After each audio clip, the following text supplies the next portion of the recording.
everyone, we'll continue radio show today. What we're gonna share with you today is a short poem written by Kazakh poet Ardakh Nurgaz. Ardakh Nurgaz, born in 1972, is a Kazakh poet, essayist, and critic. He graduated from university in 1995 and began publishing work in 1991. From 2006 to 2008, he was editor-in-chief of Foreign Literatures, a bi-monthly in Kazakhstan. He is now correspondent of the Almaty evening newspaper. He has published poetry collections, a book of studio freedoms, and a collection of hummingbirds.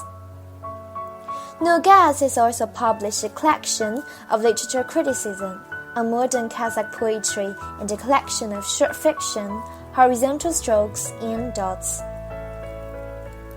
Now, we would like to recite one of those poems, The Bird, to all of you. The Bird. When I woke up, my wooden cradle was rocking slowly in the wind,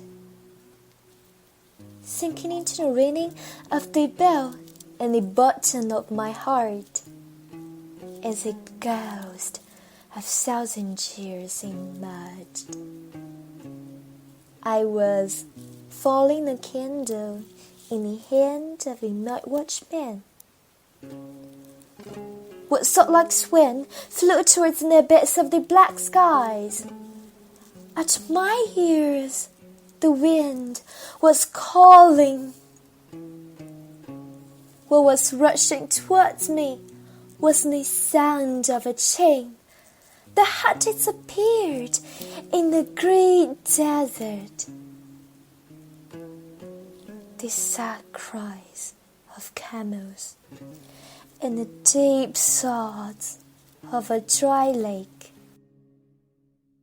When I opened my eyes, a bird came flying over, saying as it chirped, "The walnut tree is your mother, and your name is Chipchaks." Chin is a musical instrument. Chipchaks are one of the ethnic races in Central Asia. Legend has it that they were born out of a tree.